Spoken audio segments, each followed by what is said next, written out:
about to listen to the Dr. Daliah Show. Sassy, stimulating medical talk radio. Any medical advice Dr. Daliah Wax gives on her show should not be substituted for an actual visit to your medical provider. And now, here's Dr. Daliah.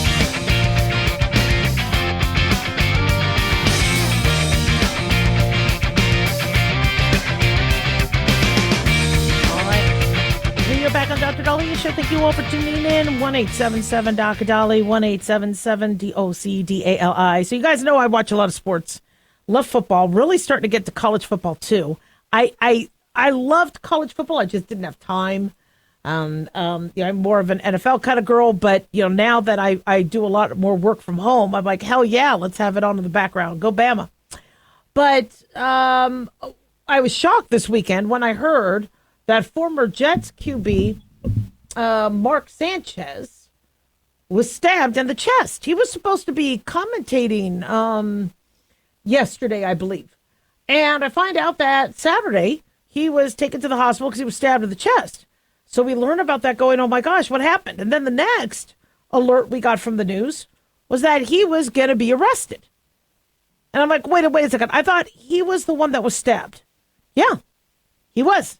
But he is getting arrested because of the altercation that ended up in him getting stabbed. And now we're being told felony charges are being levied.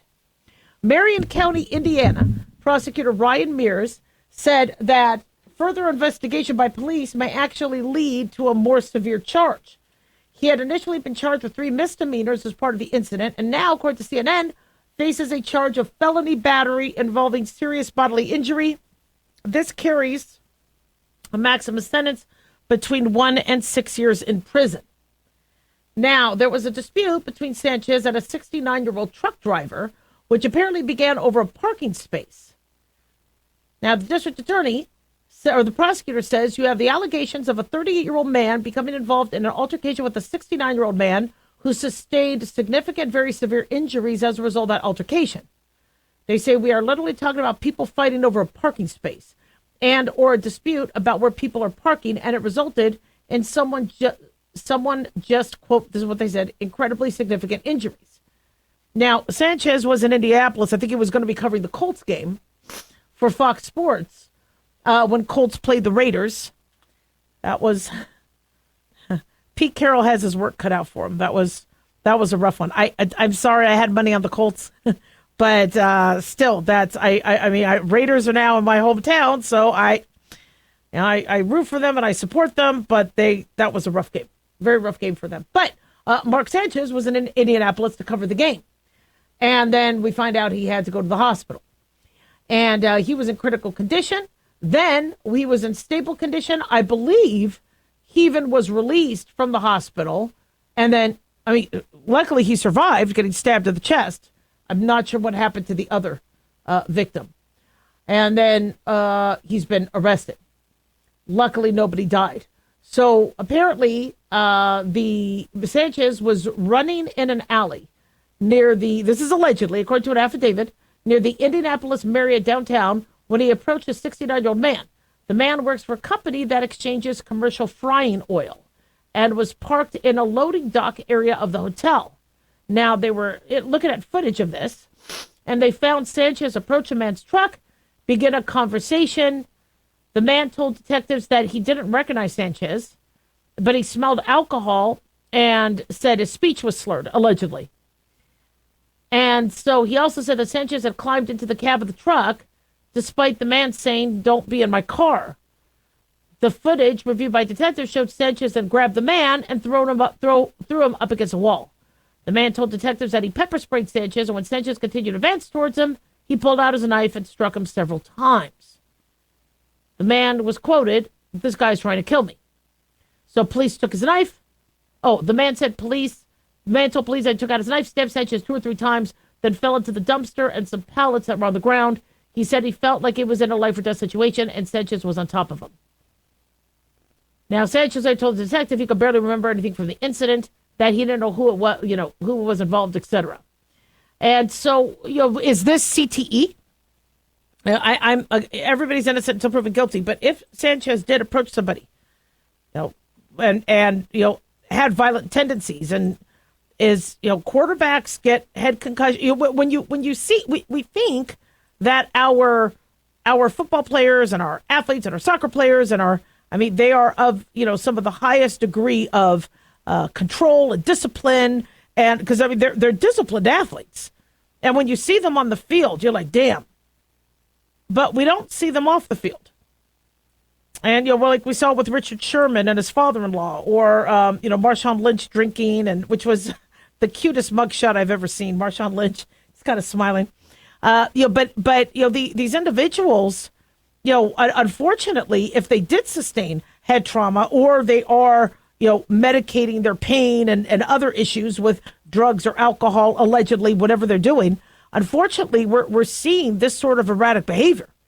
I almost wonder if some of my father's erratic behavior and kind of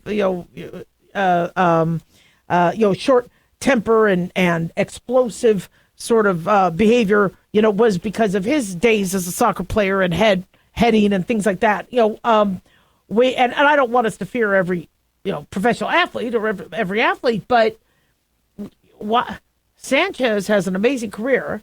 He works for Fox News Sports, gets paid a lot of money, provides commentary. It's a easy cush job, and not every ex NFL player gets a job like that. I mean, obviously Tom Brady does, and I like Tom Brady. I want to hear what he has to say, but why would he throw his life away like this, and why would he go after allegedly somebody else? And unfortunately, CTE is erratic behavior. It could cause erratic behavior that you just can't control. And I worry, because I've had a couple concussions. Luckily, not enough, that I would sustain an NFL career. But when our brain goes, or our brain doesn't function to the degree it needs to, some bad, scary things happen. And so they need to look into this. But I'm worried that, he might be suffering what we see, sadly, a lot of athletes suffer from if they sustain concussions or post-athletic depression or something. Now, I'm not sure what happened. I'm sure we're going to get more information, but now his charges have been upgraded to felony. 1-877-DOC-DALIAH. Don't go away.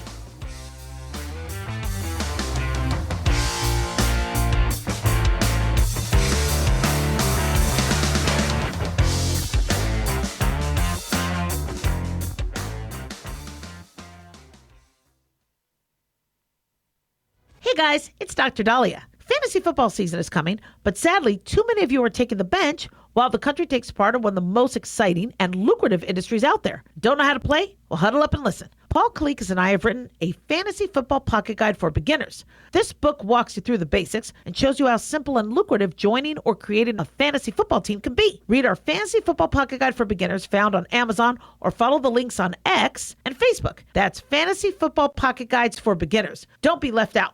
At Hotshot Secret, we share the science behind common diesel problems. For example, diesel fuel cetane levels. The cetane rating in diesel fuel is 42 to 45. Most diesel engines operate more efficiently with a cetane rating of 48 to 50. One treatment of Hotshot Secret Diesel Extreme will raise your cetane 7 points, increase fuel economy, and improve cold starts. Hotshot Secret Diesel Extreme is available nationwide at truck stops, fine farm and auto stores, and online at hotshotsecret.com. Hotshot Secret, powered by science.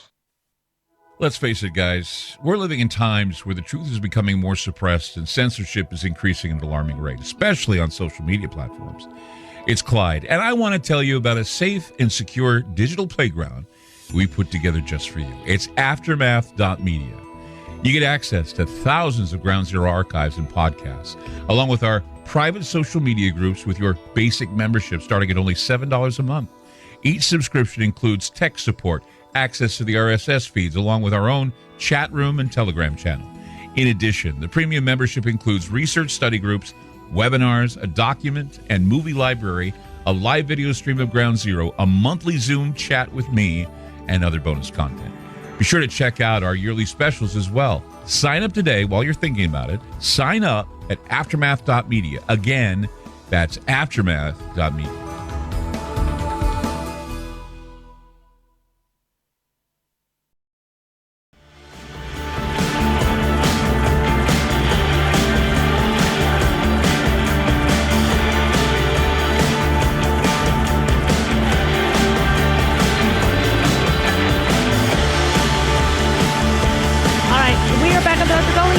all for tuning in. 1-877 Dali, 1-877 DOCDALI. Big thanks to Talk Media Network for making the show happen.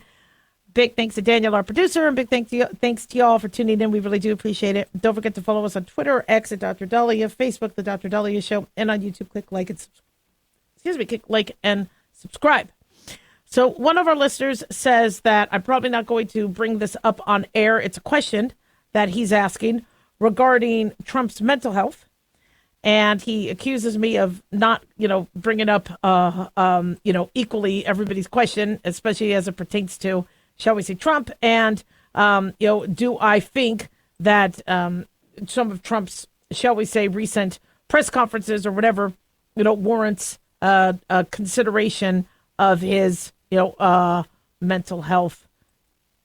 Yeah, just an evaluation of his mental health. I bring up everything on this show. Okay, this is not about partisan politics. We talk about everything, especially health. And if one of my listeners has a question, has a concern about Trump's health, I'm going to bring that up. I'll bring that up. There's no bias here. Keep in mind that after 4 years of Biden, I don't think the average person is going to, necessarily be flagged to something Trump is doing, because he is always. I mean, look at what a stark contrast. Biden, you hardly ever saw him, no pressers. Yet Trump, he's on camera all the time. He's running around, he's working, he's going, country to country, and none of this jet lag stuff. And I don't even know if he does take a day off. And when he did take a day off, everybody thought he was dead. So, but now I'll be honest. He does, meander when he talks. And one thing he has done, even with his first presidency, is he goes off the teleprompter. And when he goes off the teleprompter, some of what he says is a little cringeworthy, right? He'll read something, but he doesn't want to look like he's reading it. So he wants to look like it's coming from the heart. And then he will ad lib, and he will add something. Now, I'm not here to do an impression. Some of you could do much better impressions of him, but he might talk about, the war in Gaza is bad, and we're here to say, Hamas, they're bad. You all know that. I mean, he'll just go off and start talking like you don't have to do that. The speech could be shorter. We understand you don't want to look like you're just reading a speech, but that's okay. And I have to admit, I was cringing a little bit when he was like, pregnant women, no Tylenol, don't take it. Just bear through it. Just bear through it. And we don't do that in medicine.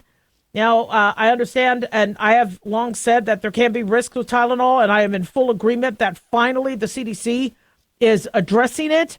But, Trump, don't give medical advice. Leave that to the doctors, because high fevers and pregnant patients could affect the fetus. So, yeah, there have been some things that, I was like, oh, gosh, I wish he didn't say that. And as he's getting older, is he saying, well, I don't think it's an age thing at all. I think he is doing speech after speech after speech, and he doesn't like to read the teleprompter.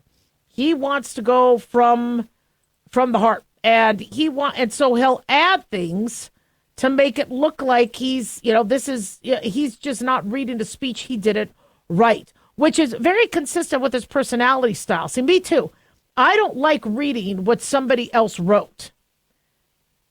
And, I'll say quote, because I just don't want the credit or the criticism of what somebody else wrote. And so, oftentimes when I do give a speech, I have no notes at all. I just say it from the heart. I rarely have any notes. I just do better that way. And so I get why he does that. In terms of, his age, what he's turning 80 soon, I've never seen, I haven't seen millennials, Gen Z. I have a lot of Gen X friends that, don't work that hard. It's pretty admirable, what he's able to do.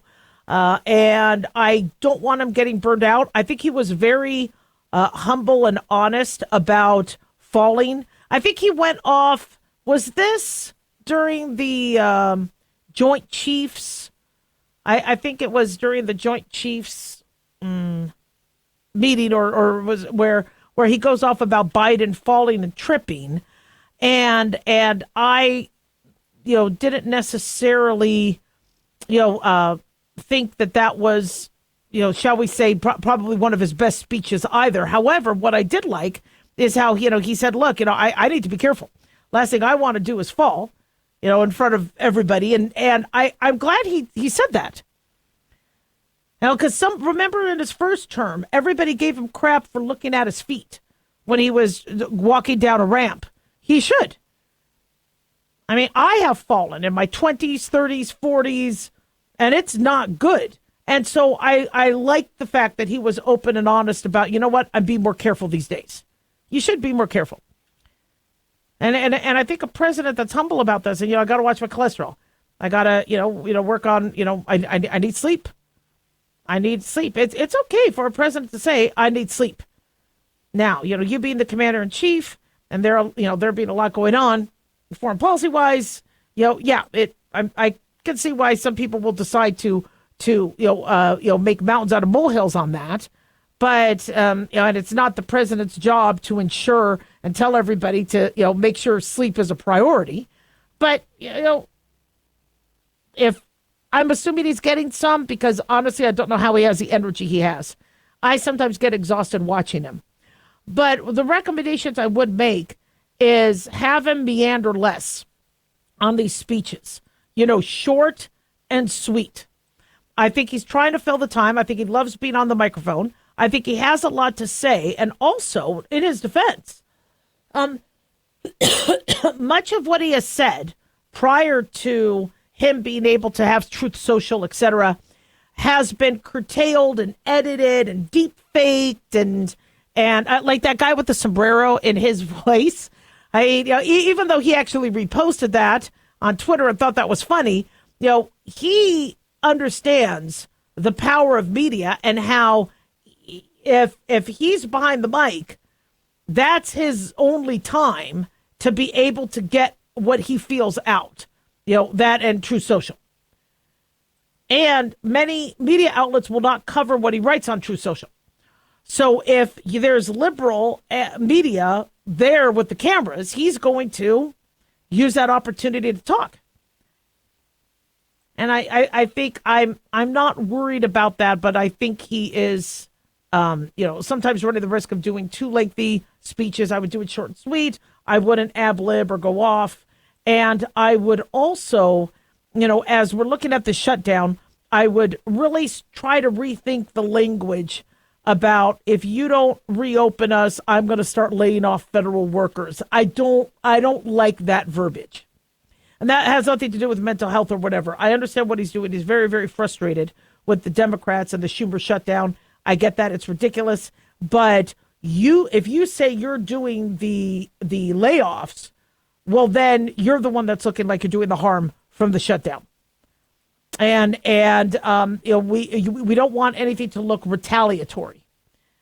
And many federal workers voted for you, and want to be in the government. If you're about to lay off a bunch of federal workers, I'm assuming these are the ones that did not take that deal to leave, and did not stick their thumb at the idea of coming back to work and not work remotely. So I'm assuming, many of these people are pretty loyal.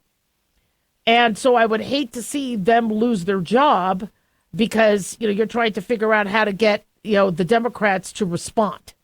That's, obviously a concern.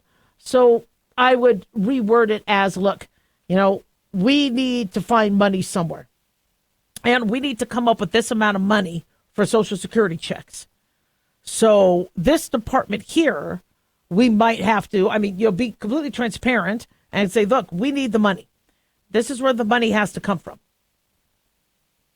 And this is what we're going to do to be able to fund parts of the government while the shutdown is done. That would be a better, because right now everyone's saying, well, he's going to go after the Democrat. And he even said so. I think he's going to, cut some of the more Democrat departments. I wouldn't have worded it that way. So, but no, I have no concerns at this point. I do want to make sure he's getting rest. I want to make sure he's eating properly. I want to make sure his doctor is doing thorough exams, unlike Biden's. I wanted Biden's doctor to do thorough exams. That really drove me crazy that I didn't see an MRI. I didn't see, prostate screening. I didn't see cognitive screening. And now he has, stage 4 prostate cancer? So we definitely want the best for our commander-in-chief. 1-877 Doc Daliah.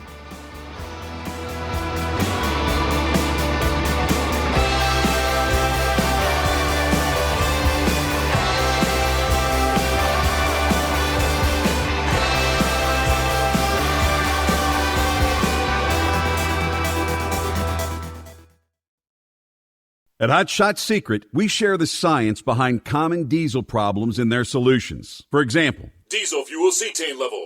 in many states, the cetane rating in diesel fuel is 42 to 45. Most diesel engines operate more efficiently with a cetane rating of 48 to 50. One treatment of Hot Shot Secret Diesel Extreme will raise your cetane 7 points, increase fuel economy, and improve cold starts. Due to a cleaner burn, there are less hydrocarbons and particulate matter in your exhaust. This reduces the blockage of your diesel particulate filter. Using Diesel Extreme generates 83% less DPF regenerations. The 6-in-1 Diesel Extreme formula also includes the most concentrated detergent on the market, lubricity enhancer, water demulsifier, rust and corrosion inhibitors, and a fuel stabilizer. Hot Shot Secret Diesel Extreme is available nationwide at truck stops, fine farm and auto stores, and online at hotshotsecret.com. Hot Shot Secret, powered by science.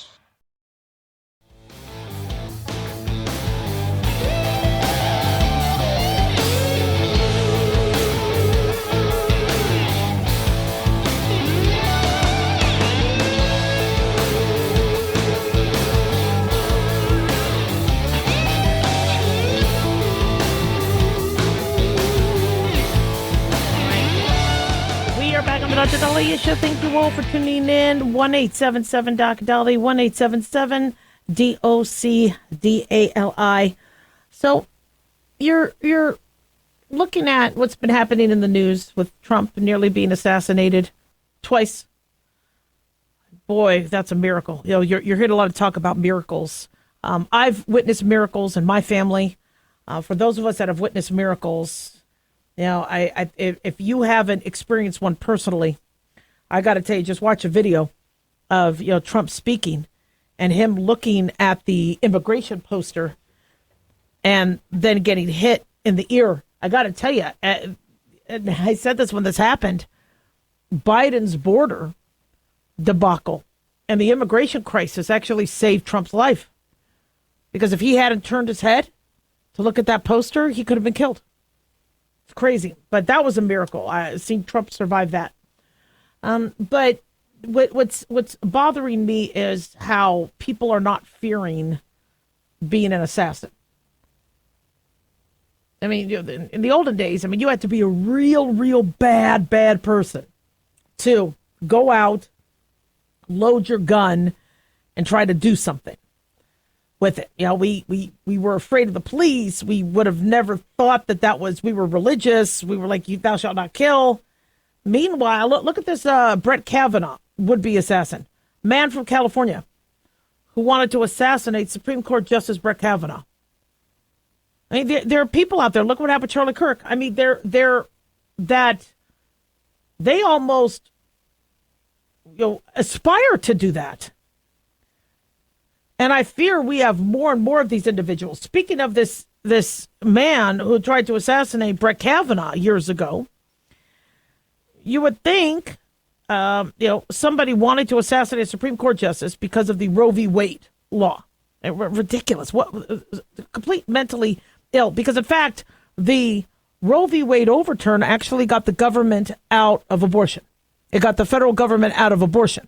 So what, did he want the federal government to come back in and manage abortion? That's not what.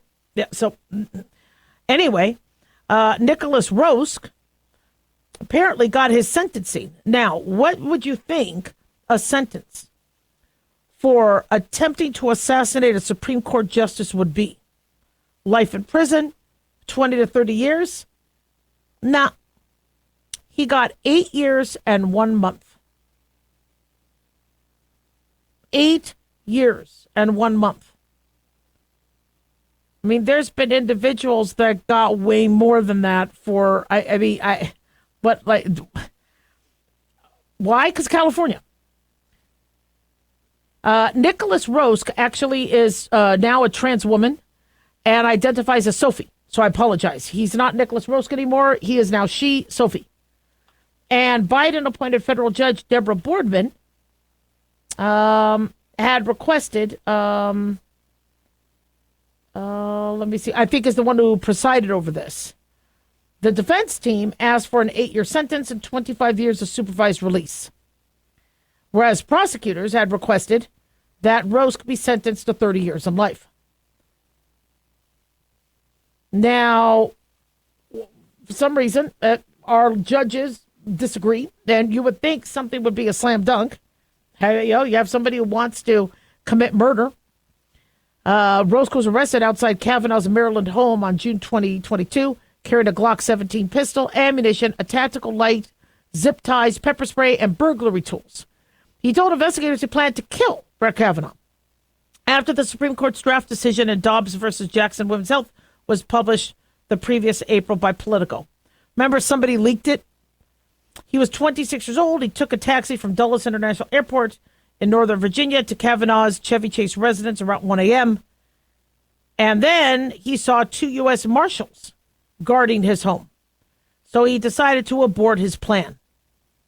Instead of approaching the house, he kept walking down the street, took a phone call from a relative. Then he dialed 911, reportedly having suicidal and homicidal thoughts, asked for psychiatric help. The defendant apologized in court to Kavanaugh, the justice's family, and other members of the high court for the fear he inflicted. He says, "I have been portrayed as a monster, and this tragic mistake that I made will follow me for the rest of my life." So the thing is, okay, he apologized, that's all nice, but having homicidal tendencies, suicidal tendencies, suggests this guy needs help. And he has erratic behavior. But his erratic behavior was enough for him to plan with such meticulousness an assassination of Brett Kavanaugh.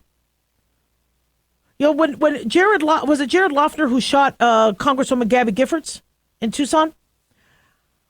You know, people say, well, you know, he had mental illness, so we can't be throwing the book at him. Obviously, he had enough cognitive abilities to drive to the area, look up where the speech and the event was going to be, get gas beforehand. I think he also went to a photomat before that, when photomat was still around. Got gas, got supplies. You know, the issue I have with, well, if they have mental illness, then they should be, you know, expunged or should get clemency. And the problem is, you know, we're not talking about people that can't feed themselves and dress themselves. These are people like this one, Rosk, who navigated an airport, knew exactly, was able to find the home of the Supreme Court. I bet I could have found the home of where people live. I'm sure I could Google it, but I'm not going to go through the extensive steps. Not to mention with everything he had and planned. And then he probably had a meltdown because he was so excited about carrying out this plan, which I think he was going to do. It got deterred because he saw U.S. Marshals there. He didn't know where to go, what to do. And he just had a meltdown and called 911. I'm glad he did, and I hope he gets the help he needs. But I don't want to see him out in 8 years. Is that enough? Are other Supreme Court justices at risk because we're showing that we have a very lax attitude about would-be assassins? Defense attorneys argued that the Roski's history of mental illness and the harshness of conditions of confinement in a federal prison due to policies regarding transgender inmates would, you know, I guess needs to be taken into account in terms of the judge going easy on them. The problem is how do we trust somebody coming out of you know, John Hinckley Jr., who shot President Ronald Reagan, and thank God Ronald Reagan survived that. Okay, he has made parole. He has been in jail since the 80s. And from what I understand, he is supervised. He had been in touch with his mom. He had gone to libraries. And from what we understand, he was fascinated with his name being in the library books. And he would read up on assassinations of other presidents, etc. Do I think he's going to try to assassinate another president? I don't. But he's been in jail for, nearly 40 years. And and I understand that was a shot that was fired. Rosk didn't fire the shot, but the fact that he planned it, no, I don't think 8 years is appropriate. The fact that he even admitted he had homicidal ideations and suicidal ideations, I just don't think that should get an easier sentence. That's no. So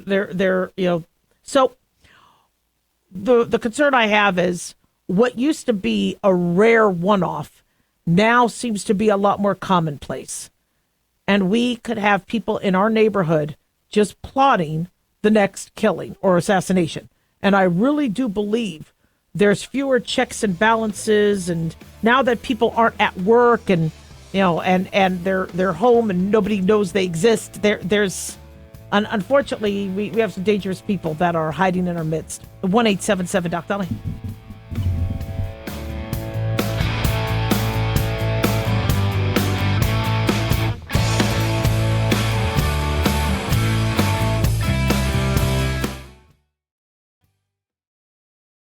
Carl Amari here to tell you about our newest website for old-time radio lovers. It's 100radioshows.com. At this site, there are 5 old-time radio shows waiting for you to download free as our gift to you, and be sure to browse the additional 700 old-time radio shows available to you for 70% off by using the promo code RADIO at checkout. This is a limited-time offer, so log on to 100radioshows.com. That's 100radioshows.com. Have you ever thought you'd like to buy and sell houses but didn't know how or where to get the money? My name is Ron LeGrand, and over the past 40 years, I've bought over 3,000 houses without using my money or credit and taught thousands to do the same. Today, even in a virtual environment, we buy nice houses in nice neighborhoods using no banks, realtors, contractors, or other costly entanglements, and build huge cash flow and wealth without the hassle of tenants, all without credit and little or no money. You don't need a license or experience, and I'll show you exactly how it's done. Text FREE to 99799, and I'll send you my free training. I promise you I'll change the way you think about real estate and open the door to a new lifestyle that doesn't involve risk or rehabs and can quickly replace your current income. Text FREE to 99799, and let me show you how to take your life back and build cash flow and wealth from your home. That's FREE to 99799. Again, FREE to 99799. As an organ donor, your story doesn't have to end. The good in you can live on. In fact, you could save up to 8 lives and restore sight and health for many more. Sign up right now online as an organ, eye, and tissue donor. You'll be happy you did. And just maybe, someone else will be happy too. Go to organdonor.gov. It saves lives. U.S. Department of Health and Human Services, Health Resources and Services Administration.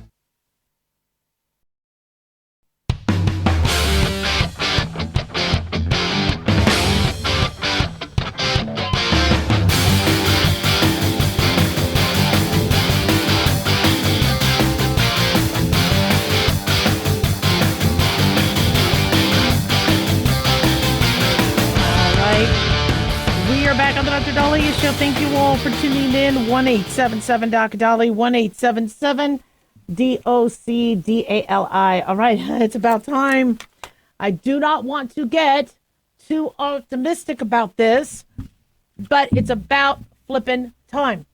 So CBS News, I think, has a new editor-in-chief, and she has demanded that CBS staffers treat Republicans and Democrats equally. Now, I know this is making some people fall on the floor going, no, nah, really? No way, not going to happen. It might. I mean, we may actually start getting news that will just actually tell us the news without infusing negativity and bias and, like when the shutdown happened, rather than some of the news outlets saying, the shutdown looks like Democrats and Republicans couldn't agree, the vote was this, and the government shut down. Instead, a lot of the headlines were like Republican-controlled Senate votes to shut down the government. Like, what? No, I don't think that's how it happened. And I mean, honestly, it's ridiculous because many of us are trying to go to other places to get our news. So this is very interesting. What happened with CBS, and this is being reported by Fox News. This is being reported by Fox News. Barry Weiss has been named editor-in-chief of CBS News today. And I think the Free Press, acquired by Paramount for $150 million, said in her first memo to staffers that she wants Democrats and Republicans held equally accountable. She says the opportunity to build on that legacy with you and to renew it in an era that so desperately needs it is an extraordinary privilege. Right now, I imagine you have some questions. I do too. She writes, my goal in the coming days and weeks is to get to know you. I want to hear from you about what's working, what isn't, and your thoughts on how we can make CBS News the most trusted news organization in America and the world.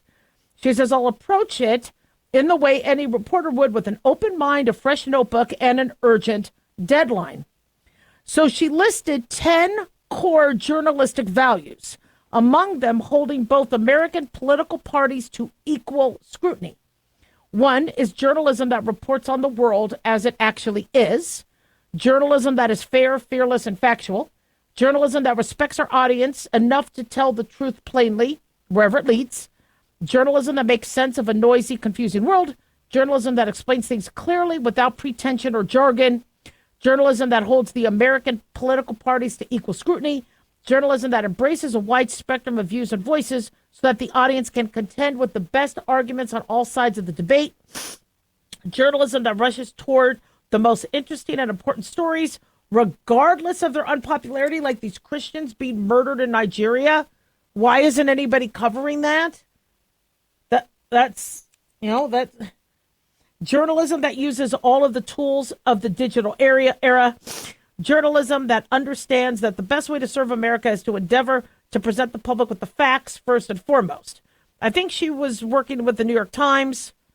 I don't know much about her, but we've really let the media go to a degree where it's not necessarily news. Now, again, if you have a show saying, I'm all about the Dallas Cowboys, okay, well then you can talk about the Dallas Cowboys. But my show, this show, Dr. Daliah show, if I just talk about the Dallas Cowboys, the show wouldn't exist. The affiliates wouldn't take the show. Okay, yeah. But I also like the Ravens, although the Ravens are struggling because Lamar Jackson's been out, I think hamstring injury, and But if you advertise yourself as this is a show that is just about us hating Trump or us hating Biden, that's one thing. But if you're trying to be under the guise of news, okay, then that's misleading. And it's scary to see misinformation after misinformation. I'm watching the news and I go, no, whoa, that wasn't true. You're telling people, and it's frustrating to me. And you have innocent people, you have captive audiences that are listening to some of the stuff going, oh, wait a second. So I can't take as much Tylenol as I want? So no, there's some studies showing that there have been some links with neurodevelopmental disorders, urogenital disorders, possible ADHD, autism. Talk to your doctor. But instead, it went the other way. Well, Trump said this will do the opposite. Come on. And being a journalist is not that difficult. It's not that hard to say the Chicago mayor is reporting this. Kristi Noem is reporting this. You could do that. Let the listeners and the viewers decide what they, ICE is coming in and taking over the whole city, and they're being stormtroopers like the Nazis, and the news isn't supposed to be doing that. oh, the Chicago mayor is unpopular and he just wants to fight Trump and he just wants to fight. Just tell us what's going on here. Are there more murders? Are there riots? What happened to the police where in Chicago they were told not to help out ICE agents who were getting surrounded and boxed in by cars? And just tell us what happened. We will decide. And unfortunately, these media networks are all about commentary. But if you are going to do commentary, then have it balanced. And I understand The View and the Five. The Five, there's one person on the Democrat side. The View, there's one person on the moderate Republican side. And they try. But again, those shows are not news. They're about commentary. You're going to be a news outlet. Just give us the gosh darn news.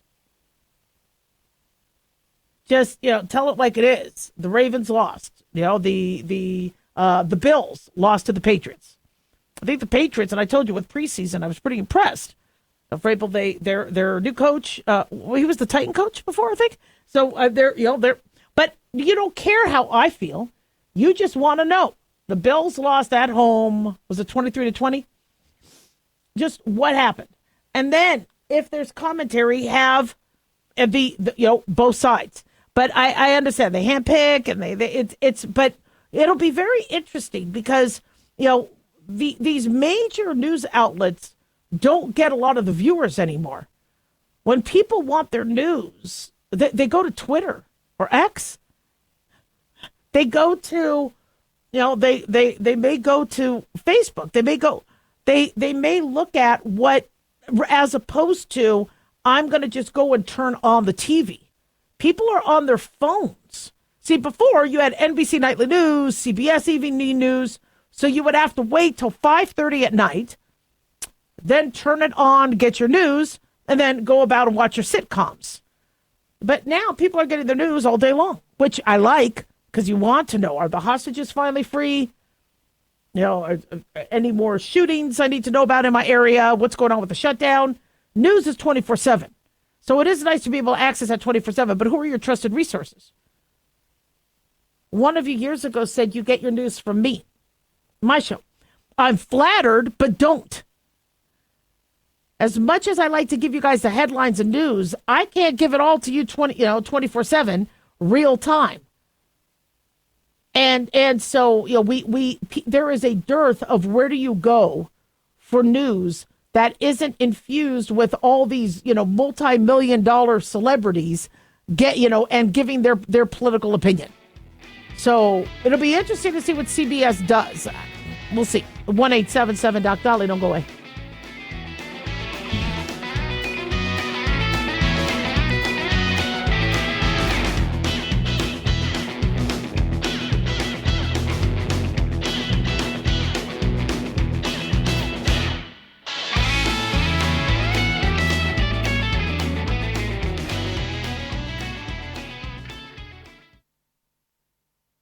Can you believe, with all the recent violent protests, looting, and destruction, some areas are considering either defunding or abolishing the police? At a time when America's neighborhoods need the protection of police the most, some elected officials would rather create more chaos by playing politics. If you're sick of elected officials caving in to demands of the radical left, you're not alone. It's time we stand up and declare our support for local police. The majority of police officers are important partners in protecting our God-given rights. If you prefer freedom over chaos, then learn how you can help protect the local police that serve your community. Call today and request your free Support Your Local Police info packet. Dial 800-JBS-USA-1. That's 800-JBS-USA-1. Request your free Support Your Local Police info packet by calling 800-JBS-USA-1 today.